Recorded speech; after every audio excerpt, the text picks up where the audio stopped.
Hey guys, how's it going? Welcome back to part 4 of my Sega Mega Drive collection. Very much appreciated everybody who's been watching the videos so far. I'm actually really enjoying going through all these games again. It's been a while since I've seen a lot of them. A lot of them have been packed away, so it's really nice to see them again. So without further ado, let's get cracking with the games. One I picked up recently, I got it in a Sunday Booter video, is Taz in Escape from Mars. I actually have the loose cart for this game, but I am getting rid of that because obviously this is in much better condition and it's nice to have it complete. Right. Another game I have which isn't in as good condition unfortunately is Ren and Stimpy presents Stimpy's Invention. I've never played it. I've had it for quite a while. I just haven't got around to playing it unfortunately, which is a shame because I did love Ren and Stimpy back in the day, but I think the condition of the box and that's kind of put me off playing it. I don't know why. That's a bit of a strange thing, but I'll maybe whack it on the Mega Drive and give it a blast sometime. Next game, James Bond 007 The Duel. I really like the artwork for this game. It's just him holding a gun, but it's still pretty cool. Looking on the back, yeah, it's a pretty good side-scrolling platformer. I actually quite like this game. I actually quite like it. It's hard in places, and other times it's a little bit tedious, but for me, it's not a bad game. Quite enjoy it. This next one is Last Battle. I don't have the manual for this game. I've just had this box and cartridge. The box itself is okay. The inlay's a little bit not in the best condition. You know, the cartridge on the inside's fine. But yeah, I'm going through my Mega Drive games and I'm surprised at how many are that in actually good condition. Right. Green Dog, the Beach Surfer Dude. Had this for a little while. It's alright. I wouldn't rate it highly. It's a game I've always wanted. I think the artwork's always caught me out. You know, it's very colourful and I like having games like that. But yeah, it's okay. It's not bad. If you can get it cheap, I would highly recommend getting it. Right, for one of my fellow YouTubers who commented in one of the parts about this collection, Mega Games 1 and Mega Games 2. I also have Mega Games 3, but it's a loose cartridge, but it's in awful condition, so it won't be included in this series. But yeah, these two are complete in good condition. This one's actually missing a manual. I believe it's a Streets of Rage one. It's one of them anyway, but yeah, Mega Games 1 and 2. Just to get those out of the way. So I'm actually getting through these games a little bit quicker than I thought I would. I was kind of hoping it'd be around about a 10-minute video, but it's going to be a bit shorter than that, I think. Right. Next up is Pac-Mania. Gotta love Pac-Man. Brilliant games, and this one's pretty good as well. I actually quite like its conversion over to the Mega Drive. Also with Miss Pac-Man, which you'll see shortly. I do have that one as well. They're very good games, and Pac-Man is always a classic. Wherever he goes, whatever he does, we love him. Right, next game is the infamous Back to the Future Part 3, an extremely difficult game. Yeah, I mean, there's not really much I can say about it other than it is extremely hard. Never completed it, never got far in it whatsoever.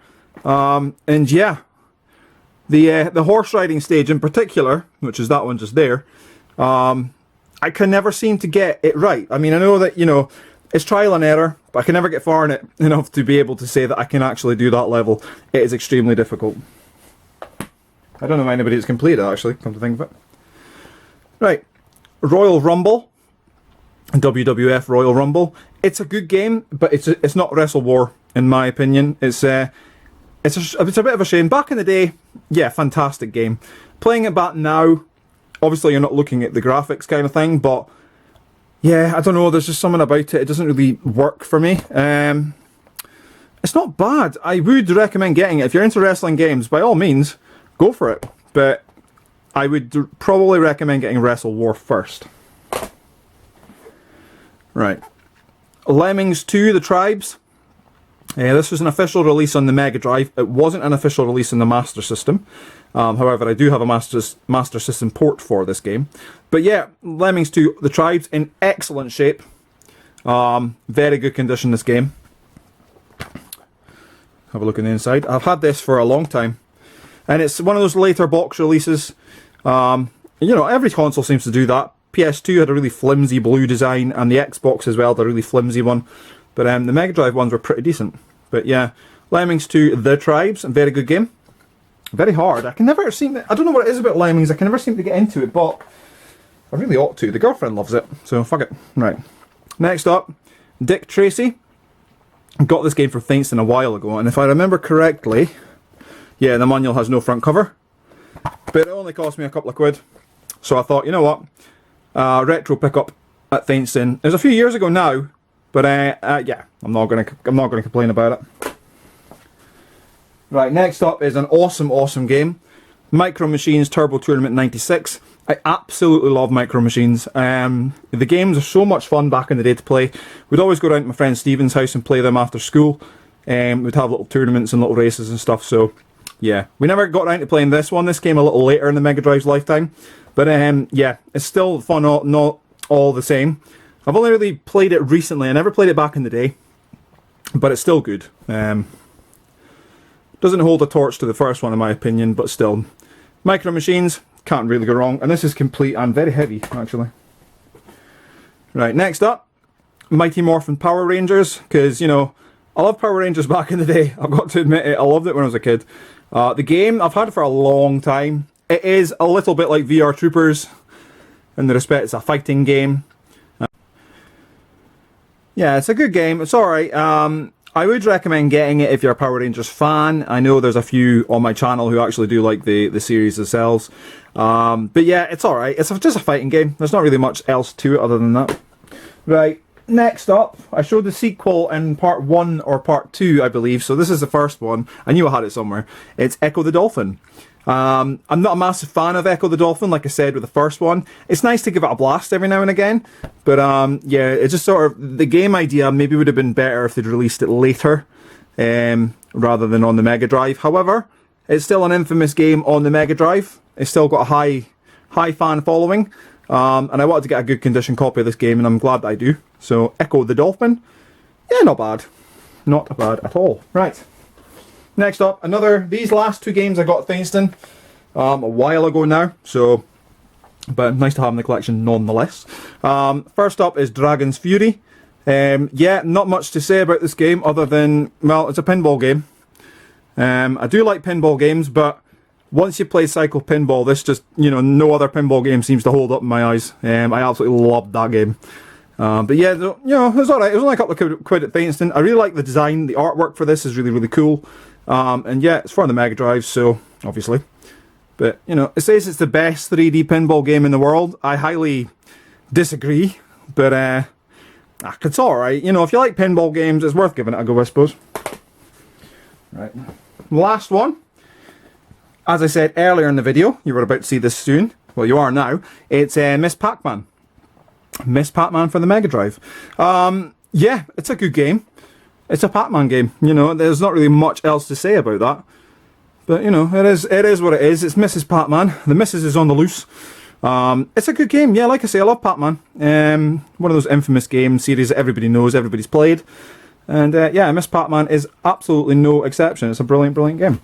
Right, last game I'm going to show you guys isn't for the Mega Drive itself. It's actually for the Sega Genesis. And I've had this for, oh, it must be a couple of years now. But the box is in poor condition, but the contents is okay.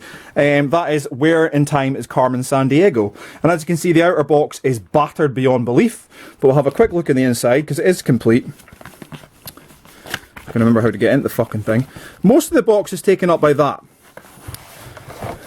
It's the New American Desk Encyclopedia. That's pretty much what the box is taken up by. And this game, this is huge. Absolutely huge. Here's the game itself.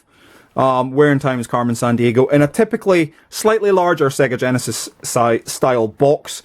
I have thought at times about getting rid of this game. I have it for the NES. The NES version comes in a similar style box, but yeah, I don't know. I have thought about getting rid of it, but I don't know. We may just keep that. So thanks very much for watching, guys. Just going to dump everything here, so that, you know, why the hell not? All in the background. You can go over there. So thanks very much for watching part 4 for my Sega Mega Drive Collections video. I hope you enjoyed it. Please rate, comment and subscribe. Let me know what you think in the comments below. There's going to be another part There might be another 2, it just depends. Because I think I have a box of Mega Drive games somewhere in the house that I've completely forgotten about. But yeah, but in the meantime, thanks again for watching, take it easy, and I'll see you in the next video. See you soon.